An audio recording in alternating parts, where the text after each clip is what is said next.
Hey y'all! Well, we're back for a follow-up on the KT120 saga. And obviously, I was pretty upset in the last video. You can see Dolly, she's also really upset. And we thought we'd come back and do a video about what I found since then. And what I did to come to the conclusion that I did about these KT120 and then the KT150 tubes. So, like I said, first testing on the Analog Discovery 2, saw 18 watts as it went across 2% distortion. I was like, sweet, these things are doing better than I expected. And actually it was kind of some record-breaking performance for a KT120 tube. And the transformer manufacturer said that's the most power anybody's got out of a pair of those. So I was super excited, hooked them up to my system. As soon as I hit play, I was like, wow, these things sound freaking amazing. I mean, the bass punch was just boo. I mean, it was awesome. Nice, clean mids, good sparkly highs. I mean, just wide frequency sounded awesome. And then, like I said, after about 30 minutes, I looked up and one side of each of the tubes was red plating. And honestly, it's the first time I've dealt with red plating tubes, so I like panicked. I'm gonna turn the amps off. You know, it's like, what's going on?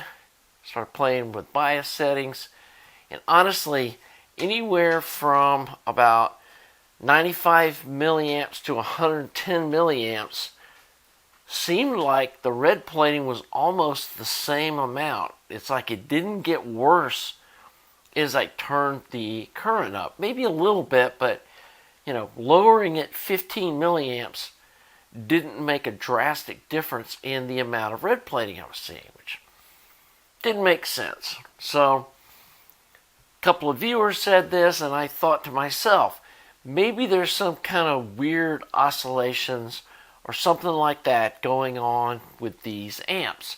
Or there's something wrong that's causing this. And first, did not just jump to blaming the tubes. So I hooked my scope up, ran through the whole range of frequencies, and admittedly this is an older Tektronix analog scope, but you know, it's going to see anything that this kind of amplifier is going to produce. And I went up as far as I could measure in the frequency range on this scope, and I didn't see anything that would amount to anything. I mean, if there was some kind of high frequency oscillations that were beyond hearing range that was causing this, then you would see a fairly large amplitude of it. It would not be just a little ripple. So, not seeing that, I decided, hey, just to make double sure, unsoldered the coupling capacitor, unsoldered the shade feedback resistor. So we just had the plate load off of the transformer. We had the screen load through the 1.2K resistor. And then we had the cathode obviously hooked through the 10 ohm to ground that we were using to measure the current. Didn't make any difference. So the next thing that I started thinking about was maybe the screen is getting hot and is then heating the plate up, being located fairly close to the plate. Thought maybe something's going on with the screen current. So I measured the current across the 1.2K resistor that's on the screen, and it is pushing the rating of these tubes. It's not over it, but it's like 14.8 milliamps, which is, screen's running pretty hot. And a lot of ultralinear amps, they hook the ultralinear taps directly up to the screen and run them at a higher voltage than the plate, which I don't think is right. I know they say you can get away with it because of the way ultralinear works or whatever, but the way I visualize the electron flow in a tube, the electrons are boiling off the cathode, the plate is trying to draw those electrons off the cathode because current flows from negative to positive. The grid is negative, so it's pushing the electrons back onto the cathode. And as the grid goes towards negative, it lets more electrons past it. And that's how the tube regulates, or how it's a valve, is the grid, or G1, is what controls how many electrons are allowed to flow between the cathode and the plate. The screen's purpose is to accelerate the flow of electrons off the cathode towards the plate. And then on the other side of the screen is the suppressor grid, and it's at the same potential as the cathode, so that as the electrons go screaming through it and bounce off the plate, the suppressor grid holds them up against the plate and keeps them from bouncing back off of them to the screen and overloading the screen. And I feel like that if the screen is at a higher voltage positive relative to the plate, that more of the electrons are going to go through the screen than go to the plate.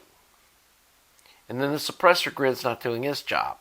So I try to keep the screen on an ultralinear amp a couple of volts below the plate. And that's what this is.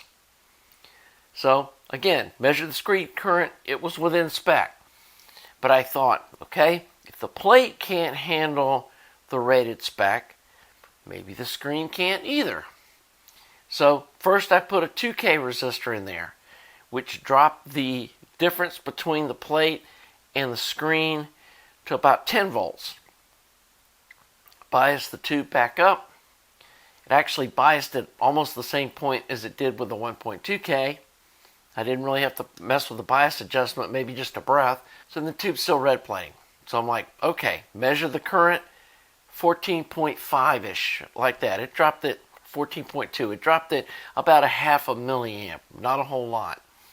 So I thought, I'm going to just go extreme here. And I put a 10K resistor between the ultralinear tap and the screen, which dropped the screen almost 100 volts below the plate. This time, definitely had to crank some bias in it to get the milliamps on the cathode at the same place. The screen, again, is running 100 volts less. We're down to around 13 and change milliamps on the screen, which is a couple of milliamps below the rating, which should be perfectly fine. Tube red plate's exactly the same. So the screen wasn't causing the problem. There's no oscillations in the amp. So then I thought, I'm going to stick, I've got some Use-A-Share KT88s that came out of one of the amps that I worked on. The one I did on the channel, actually, the guy said you can just keep those Use-A-Share tubes. And I thought, if I roast one of these Use-A-Share tubes, who cares, right? Use it as a fuse if I need to do this testing. So put the Use-A-Share tube in there. Obviously, since this is not drawing as much current, that the plate voltage went up. And when I calculated the plate voltage versus the milliamps that needed to be across the tube, calculated it for 40 watts, which is like roasting a KT88 tube, or it should be. So I set it to that rating and didn't red plate. And so I'm going, okay, we're running this KT88 tube at 100%, and this ain't even like high-end ones. These are, probably PS Vane. I don't know who makes those tubes from Use-A-Share, but it was running at 100% and wasn't red plating. So that told me that this is not the amplifier. I'm running this KT8 almost as hot as I was running this KT120. And it didn't have this issue. So, anyway, and at that point I had put the 2K resistor back on the screen. I didn't go all the way down to 1.2K. I put the 2K one in. So then I was like, okay, I know this isn't the problem. And at that point, I had also already tested the KT150 tubes and found one of those would bias at just under 100 milliamps, and it would start red plating, and the other one was red plating at about 85, a little over 85 milliamps. And it should be able to take 130 milliamps without red plating. So I'm like, so these are junk too. And they were over $300. So it's like, I'm not paying $300 for a set of tubes that don't meet specs. And I contacted the folks I got it from. They were kind of baffled. They're saying, oh, we haven't seen any quality control issues. Lots of people want these tubes. We have no problem sending them back. So they're going to get mailed back to the folks I bought them from, which I appreciate them being honest and, taking them back. Anyway, started going through the 4 KT120 tubes I had. And I kind of remembered one of them wasn't red plating much at all at 100 milliamps, and the other one was pretty hot. So I started putting the tubes in, slowly turning the bias up, about 5 milliamps at a time, starting at 60 milliamps, to see where they would red plate.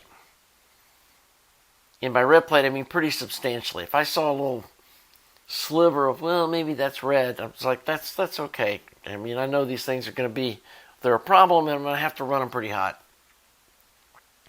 Found 2 out of the 4 that I could bias at 80 milliamps with 500 volts on the plate, and didn't see any red plating to speak of that I felt was going to be an issue. So then, plug the amps in. And man, they sound good. I mean, the more time that I've put on them, probably got about 4 hours on them now. And I know these tubes are going to take even longer to break in, but these amps sound amazing. But when I put it in this time, one thing I noticed was that the bass punch wasn't as good. I mean, it was still there, but it sounded a lot like a KT88. I mean, which isn't a slouch there, but it didn't have the really punch that I remember. I was thinking maybe it's because I was running them at 100 milliamps, and now I'm at 80, and that's the issue.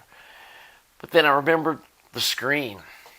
So I brought them back downstairs, swapped that 2K for a 1.2K, which is almost half of the resistance. And it brought the screens up within a few volts of the plate, which is what I'm used to doing with the ultralinear amps, and hooked them back up, let them warm up for about 10 minutes. There's the bass punch back. It was the screen voltage. So if you're going to play with these, make sure that you're running the screens close to the plate voltage.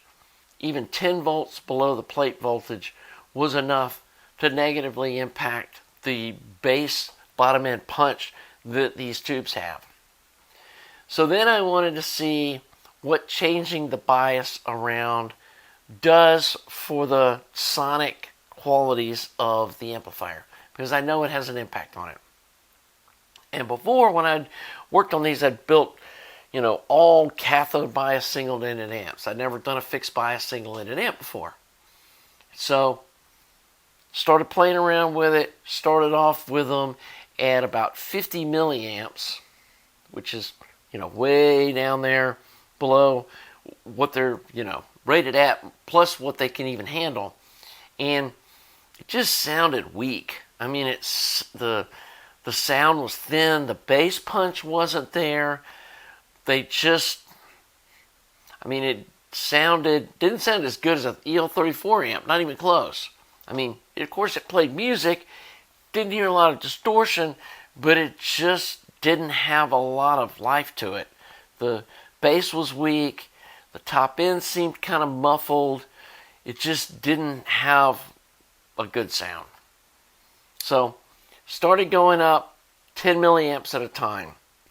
And obviously, 60 milliamps was better. Got up to 70 milliamps. Then we really started hearing, some of the sonic qualities coming back. 80 milliamps, it just came to life again. I mean, it was really almost a night and day difference going between 70 and 80 milliamps. And so I knew these things, at least for short periods of time, could handle more current. So I cranked it up to 90, then up to 100, and then up to 110. Again, I was doing this kind of short periods of time, so I didn't just cook these tubes. And honestly, the difference between from 80 all the way up to 110 milliamps, there wasn't a huge sonic difference. Now I know on the audio analyzer suite, that's equal to about 4 watts or so of power, maybe a little more. And so there is a power loss, going to this compromise of 80 milliamps, but the sonic quality seemed the same to me. So turn it back down to 80 milliamps, and then, which is 0.8 volts across these test jacks, and listen to the amp for probably about 4 hours since then. And also did some amp swapping. Pulled these out, put my 300B amp in, and was listening to the same song, which I was listening to some Natalie Merchant, and then it's got some nice drum kicks in there, and of course her voice is amazing. And the 300B, the vocals weren't as forward. The mid-range wasn't just, it was good, it just wasn't as clear, and didn't have the bass punch. That just like, the bass was there, but it didn't have that, like the drum kick from the, I forgot, I don't know what I don't play the drums, so I don't know what the one you kick with your foot is, but that drum with this amp, you feel like the drums are in the room with you. And same with the EL34 amp, and the 47 amp just doesn't have the power these do. It really needs a preamp. That's going to be another project for another day. It sounds really sweet, but it just doesn't have enough power, even with my clip speakers. Anyway, rotated through all my amps. When I put these back in, it was like, these no doubt are the best sounding amplifiers that I've built. Not even, the others are, it's not even, I wouldn't say, it's not they're bad, it's just, it was very, very noticeable how much better these sounded. And so, at this point, I'm not disappointed. And I'm not going to just give up at this point. After listening to them and figuring out the point that I can actually bias the tubes that I have at is into the range of where the amp really sounds good. And I got to put them on the audio analyzer suite. We'll do that in a future video to see where they're at when they're biased here. But these just sound too good to give up on. And after reading forum posts and all that kind of stuff, I know there's a pair of KT120 tubes out there somewhere that are the bogey tubes or whatever you want to call them that will actually run at the specs these are supposed to run at. And I'm willing to go on a search for them. So I found somebody on eBay is selling some upscale audio, tested KT120 tubes. The guy said they've got about 100 hours on them, which isn't a lot of time. And he said they're, good use tubes, and they were tested by Upscale Audio about 4 or 5 years ago. And so, this should be a pre-COVID, pre-Ukraine war selection of tubes that were, tested by the batch by Upscale Audio, because he owns one of their amplifiers. So they were selling it as replacement tubes for his Prima Lunar or whatever the name of those amps are they sell. And so I've got a pair of those coming. And then another user has a pair of KT120s that is going to send me to test in these amps. And I promise I'm not going to keep them. I promise I'll send you your tubes back. But I want to see what his tubes do. And then if they'll bias up without red plating, to the specs, then I know that those tubes are out there and I'll just have to keep hunting. And so I'm just going to go through these tubes until I find a pair that actually perform like they're supposed to, because these amps sound so good that it's worth the trouble of going through that in search of trying to find a couple of tubes that'll perform right. And I know it's crazy. I know I shouldn't have to do that, but hey, this is when you get into higher end audio stuff, people do crazier stuff than this. And so this is like in search of the Holy Grail. Where in the world are two good KT120 tubes? So anyway, I'm excited now back on this project, but I do want to put this a little bit on hold. I want to work on these R300s that people have sent to me. I can't keep these things forever. And one guy that lives locally brought me an R300 that's one of the early ones, and he also brought a pair of those Holy Grail Western Electric 300B tubes to review. So we'll be doing that, as well as the mods, the power supply on the early R300. And unfortunately, it looks like there's probably 4 variations of that amp, which probably not going to be able to do all of them. May try to figure out some kind of power supply solution that'll work on any version. And just like maybe gut the whole front power supply section and put a new one in there and say, here's what you're going to use, and then just connect it here. The other thing I need to get on is Wilsonton sent me, it's sitting over here brand new in the box, a Mark II R8 that's supposed to be updated with skunky mods that they're now going to be doing from the factory. And they asked me to look it over and see if I'll give this version my blessing, which I really hope I can. And I feel like these folks are wanting to do the right thing, so I need to get that unboxed and dive into it and see what they've done. The last thing too that I want to show on this video is my friend Bob Roche built some oak chassis to make some preamps out of. And I know some of you guys are really wanting me to, put some color preamps for sale. And I'm going to build 4 of these. One's for me, that's going to be a match for these guys. And I'm hoping to put the RCA outputs here and then just have a little short jumper that comes over to the RCA inputs on these, and then put the RCA inputs for the preamp up here in the front, which you could then run along here and out the back if you wanted to have them out the back. I'm probably going to put my phono stage on a little table in front of the amps, so these will go up and down, or maybe on the floor in front of it. So these will go up and over and down from where I've got them set up. But anyway, they're really close matching. And these are red oak and this is white oak. So hey, whatever. They're going to look awesome. And so I need to get some aluminum plates made for the top and bottom of these. Like I said, I've got 4 of these chassis. They're all a little different, of course, because they're handmade, which, kind of adds to the coolness.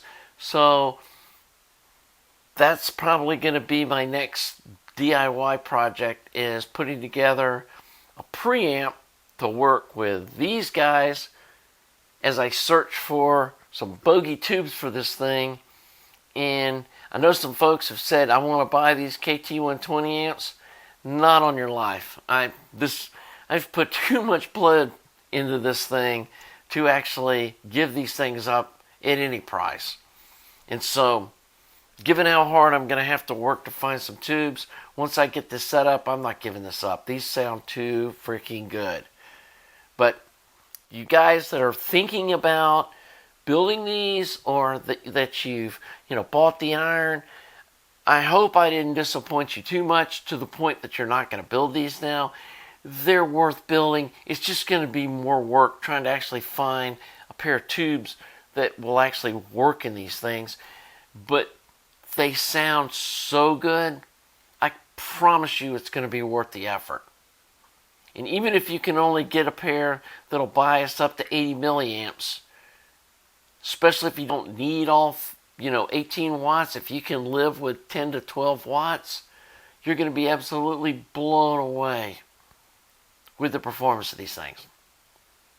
So anyway, I hope that's a more cheerful video than my last one, and I am excited to, get back on this. I think at the end of the day, these are going to turn out great, and hopefully at some point, this war in Ukraine is going to be over, or somebody's going to figure out a way to kind of bypass this embargo thing and start getting some of good production of these, or maybe somebody like Western Electric will start making KT120 tubes. Hint, hint.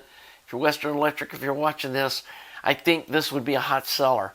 And maybe if we all emailed Western Electric and tell them how much we want some good KT120 tubes, they'd think about designing some. So if you're enjoying my channel and this cool tube content, please subscribe to the channel. We're at 9.5K subs. We're almost at 10K. That'll be awesome to hit that benchmark. Also want to thank you Patreon folks. I have a short video soon that I'm going to show you about some phono stages that I'm going to put on sale only for the Patreon folks. And so people who wanted to buy my phono stages, you Patreon folks are going to get a first chance to buy the first SOOOO Designs products going out on the market. Also, thanks to you folks that have made donations. Super appreciate that. That helps me afford to continue experimenting and making fun stuff like this. And until the next video, have a nice day.